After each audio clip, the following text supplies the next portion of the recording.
કે રાજુ કરપડાએ 20 તારીખના રોજ સાંજના સમયે કમલમમાં ભારતીય જનતા પાર્ટીનો ખેસ ધારણ કરશે। નીતિન નબીન આવતાની સાથે જ ચર્ચાઓ શરૂ થઈ છે। કમલમની અંદર ભારતીય જનતા પાર્ટીમાં જોડાવાની ચર્ચાઓ રાજુ કરપડાની શરૂ થઈ છે અને સુરેન્દ્રનગર શહેરના આ 4-5 તાલુકાઓના ખેડૂતો અને ખેડૂત આગેવાનો જે છે તેમની સાથે રહીને રાજુ કરપડાએ ભારતીય જનતા પાર્ટીમાં જોડાય તેવી પ્રબળ શક્યતાઓ અત્યારે વ્યક્ત કરવામાં આવી રહી છે। તો એ રાજુ કરપડાના સમર્થનમાં હોવાની વાત એ ખેડૂતો કરી રહ્યા છે।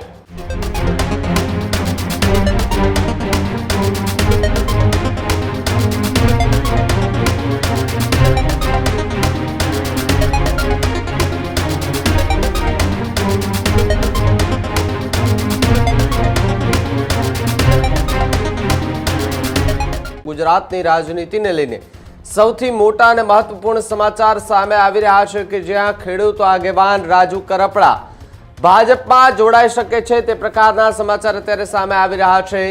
20 ફેબ્રુઆરીના રોજ સાંજે ભારતીય જનતા પાર્ટીમાં જોડાઈ શકે તેવા સમાચાર મળી રહ્યા છે। ભારતીય જનતા પાર્ટીના રાષ્ટ્રીય અધ્યક્ષ નીતિન નબીન જે છે તે ગુજરાત પ્રવાસે આવી રહ્યા છે। રાષ્ટ્રીય અધ્યક્ષના ગુજરાત પ્રવાસ દરમિયાન રાજુ કરપડા ભાજપમાં જોડાઈ શકે તેવી વાત સામે આવી રહી છે। મુખ્યમંત્રી ભૂપેન્દ્ર પટેલ અને પ્રદેશ અધ્યક્ષ જગદીશ પંચાલ પણ હાજર રહી શકે છે। કૃષિ મંત્રી જીતુ વાઘાણી પણ ઉપસ્થિત રહી શકે તે પ્રકારની ચર્ચાઓ જે છે તે અત્યારે થઈ રહી છે। ત્યારે 20 ફેબ્રુઆરીએ સાંજે કમલમમાં ભાજપનો ખેસ જે છે તે પણ ધારણ કરી શકે તે પ્રકારની ચર્ચાઓ અત્યારે જોવા મળી રહી છે। ત્યારે આમ આદમી પાર્ટીમાંથી રાજુ કરપડાએ રાજીનામું આપ્યા બાદ સૌ કોઈ લોકો એમને સવાલો કરી રહ્યા હતા કે તમે શું ભારતીય જનતા પાર્ટીમાં જોડાવાના છો, પરંતુ એ બધી જ ચર્ચાઓ વચ્ચે ક્યાંક કોંગ્રેસના નેતાઓની બેઠક એમની સાથે થઈ। પાલ આંબલિયા સહિતના લોકો એમને મળવા માટે ગયા। એ બાદ અમિત ચાવડા સાથે મુલાકાતની પણ ચર્ચાઓ થઈ। એ બધી જ વાતો વચ્ચે આ વાત એ સૌથી મોટી કહી શકાય કે જ્યાં ભારતીય જનતા પાર્ટીમાં જોડાવાની ચર્ચા જે છે તે થઈ રહી છે। પ્રદીપ મારી સાથે જોડાયા છે। પ્રદીપ, જે રીતે હમણાં તાજેતરમાં રાજુ કરપડા જેલમાંથી બહાર આવીને રાજીનામું આપ્યા બાદ ચર્ચાઓ ભારતીય જનતા પાર્ટીમાં જોડાવાની થાય, પરંતુ ક્યાંક અમિત ચાવડા સાથે પણ મુલાકાતની વાતો થઈ રહી છે અને હવે તો તારીખ પણ આપી દીધી છે કે ભાઈ 20 ફેબ્રુઆરીએ સાંજે કદાચ કમલમમાં ભાજપનો ખેસ ધારણ કરી લે।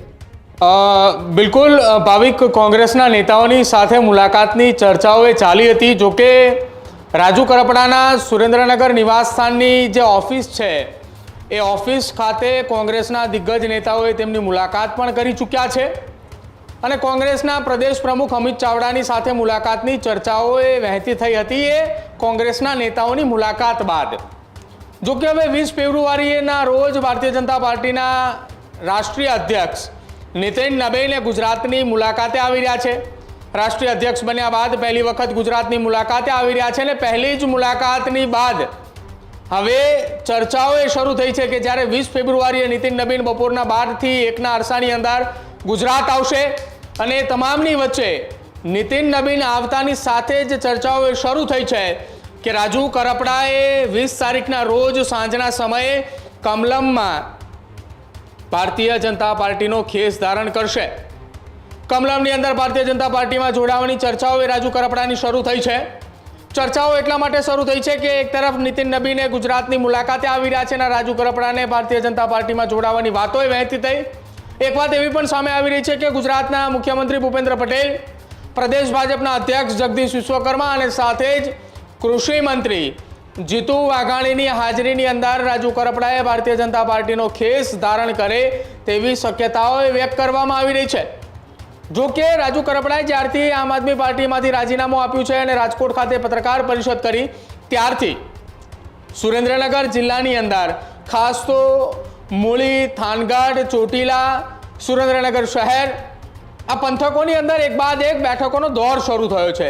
અનેક એવા દ્રશ્યો પણ સામે આવ્યા કે જ્યાં ખેડૂતોના સમર્થન એ રાજુ કરપડાને મળતા જોવા મળી રહ્યા છે।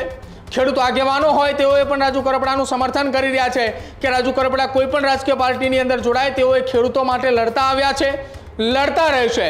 ભૂતકાળના રાજુ કરપડાએ જે ખેડૂતો માટે આંદોલનો કર્યા છે કે જેમાં તેમને સફળતા મળી છે એ સફળતાઓ પણ ખેડૂત આગેવાનો અને ખેડૂતોએ ગણાવી રહ્યા છે કે જ્યારે આ સફળતાઓ મળી હતી ત્યારે પણ અમે રાજુ કરપડાની સાથે છીએ ને અત્યારે રાજુ કરપડાને આમ આદમી પાર્ટીના નેતાઓ જે ટાર્ગેટ કરીને નિવેદનો આપી રહ્યા છે એ નિવેદનોની સામે પણ ખેડૂતોએ રાજુ કરપડાના સમર્થનમાં હોવાની વાત એ ખેડૂતો કરી રહ્યા છે.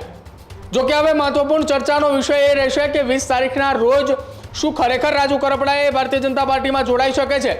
કેમ કે જે સૂત્રોના હવાલે સમાચાર મળી રહ્યા છે કે જેમાં 20 ફેબ્રુઆરીના રોજ સાંજે 6 વાગ્યાના અરસાની અંદર કમલમ ખાતે કાર્યક્રમનું આયોજન કરવામાં આવશે અને રાજુ કરપડાએ પોતાના કાર્યકર્તાઓ સાથે હજારોની સંખ્યામાં સુરેન્દ્રનગર જિલ્લાના મૂળી, સાયલા તાલુકો, થાનગઢ તાલુકો અને સાથે જ ચોટીલા અને સુરેન્દ્રનગર શહેરના આ 4-5 તાલુકાઓના ખેડૂતો અને ખેડૂત આગેવાનો જે છે તેમની સાથે રહીને રાજુ કરપડાએ ભારતીય જનતા પાર્ટીમાં જોડાય તેવી પ્રબળ શક્યતાઓ અત્યારે વ્યક્ત કરવામાં આવી રહી છે. હવે એ જોવાનું રહેશે કે આ આખી ઘટના મામલે રાજુ કરપડાએ ક્યારે ખુલાસો કરે છે, મૌન તોડીને ક્યારે જવાબ આપે છે કે ના હું ચોક્કસ 20 તારીખે જોડાઉં છું કે કેમ નથી જોડાતા, અથવા તો યસ યા નો. રાજુ કરપડાએ કોંગ્રેસના નેતાઓની સાથે એક બાદ એક બેઠકો, તેમની સુરેન્દ્રનગર ઓફિસ ખાતે અમિત ચાવડાની સાથે મુલાકાતની ચર્ચાઓ હતી. આ તમામની વચ્ચે ભારતીય જનતા પાર્ટીમાં જોડાવાના સમાચારો સામે આવ્યા. એટલે હવે એક વાત એ અત્યારે ચર્ચાઈ રહી છે કે શું ખરેખર રાજુ કરપડાએ 20 તારીખે ભારતીય જનતા પાર્ટીમાં જોડાય છે? અને જો 20 તારીખે નીતિન નબીનના પ્રવાસ દરમિયાન તો એ ભાજપમાં નથી જોડાતા, તો બીજી તરફ એક એવી પણ ચર્ચાઓ શરૂ થઈ છે કે રાજુ કરપડાએ કોંગ્રેસની અંદર જોડાશે. પરંતુ હવે વાસ્તવિકતા અને હકીકત એ રાજુ કરપડા જ્યારે ખુલાસો કરશે ત્યારે પૂરેપૂરી વાત એ સામે આવી શકે છે કે રાજુ કરપડાએ કયા રાજકીય પક્ષની સાથે એ આગળ વધવા માંગી રહ્યા છે. પ્રદીપ, એક વાત એ પણ સમજ્યું છે કે રાજકોટ સર્કિટ હાઉસ ખાતે જ્યારે પ્રેસ કોન્ફરન્સ કરવામાં આવી તે દરમિયાન પત્રકારોએ સવાલ કર્યા હતા કે તમારે ભારતીય જનતા પાર્ટીમાં જોડાવાનું થાય તો તમે જોડાશો, તો ત્યારે રાજુ કરપડાએ કહ્યું હતું અને ત્યારે કદાચ એ શબ્દ કદાચ 20 તારીખ કદાચ સાચો પણ પડી શકે. રાજુ કરપડાએ કહ્યું કે જો ખેડૂતો માટે સત્તા પક્ષ સારા કામ કરતા હોય તો જોડાવામાં કોઈ વાંધો જ નથી. એ પ્રકારની વાત કરતા જોવા મળ્યા હતા.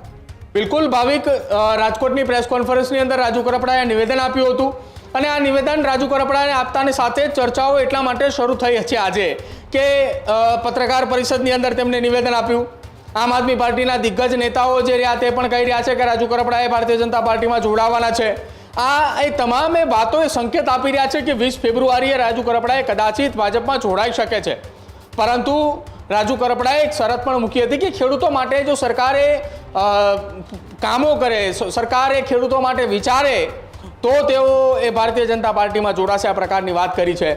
જો કે રાજુ કરપડાના નજીકના અને તેમના અંગત મિત્ર પરેશ ગોસ્વામી કે જો એ રાજકીય પાર્ટીમાં તો નથી, પરંતુ એ જે રાજકીય પાર્ટી એ ખેડૂતો માટે સારું કરે છે તેમના સમર્થનની અંદર એ પરેશ ગોસ્વામી જોવા મળે છે. થોડા સમય પહેલા પરેશ ગોસ્વામી અને ખેડૂત આગેવાનોને એ સરકારે બોલાવ્યા હતા, ત્યારે પરેશ ગોસ્વામી એ મુલાકાત માટે પણ ગયા હતા. અને હંમેશા સરકારે જ્યારે ખેડૂતો માટે કામ કરે છે, ખેડૂતોને લઈને નિર્ણયો લે છે, ત્યારે ખેડૂત આગેવાનોએ સરકાર તરફેણમાં પણ નિવેદનો આપતા જોવા મળ્યા છે. કદાચિત આ વખતે પણ એવું થાય કે સરકારે ખેડૂતો માટે વિચારે અને સરકારે ખેડૂતોને લઈને એ પોતાની વાત મૂકે.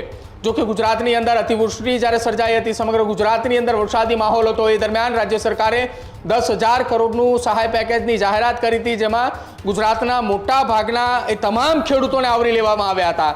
એ દરમિયાન પણ સરકારે કામગીરી ખૂબ સારી કરી હતી. જો કે આ તમામ એ વાતો ધ્યાને લઈને કદાચિત રાજુ કરપડાએ જોડાઈ શકે તેવી શક્યતાઓ એટલા માટે વ્યક્ત કરવામાં આવી રહી છે કે જ્યારે તેમને રાજીનામું આપ્યું ત્યારે રાજકોટ સર્કિટ હાઉસ ખાતે તેમના નિવેદન ઉપર જો ભાર આપવામાં આવે તો તેમણે કહ્યું હતું કે હા, જો ખેડૂતો માટે સરકારે સારું વિચારે છે, સારું કામ કરે છે તો હું ભાજપમાં જોડાઈ શકીશ અથવા જોડાવા માટે મને કોઈ જ વાંધો નથી. આ એ નિવેદનોને લઈને હવે ચર્ચા એ વેગવંતી બની છે કે 20 ફેબ્રુઆરીના રોજ સાંજે 6 વાગ્યાની આસપાસ રાજુ કરપડા એ ભારતીય જનતા પાર્ટીનો ખેસ ધારણ કરે તેવી પ્રબળ શક્યતાઓ આ તમામ નિવેદનો અને ચર્ચાઓના આધારે હાલ લાગી રહ્યું છે. ભાવિક જી પ્રદીપ, ખૂબ ખૂબ આભાર જોડાવા બદલ અને માહિતી બદલ.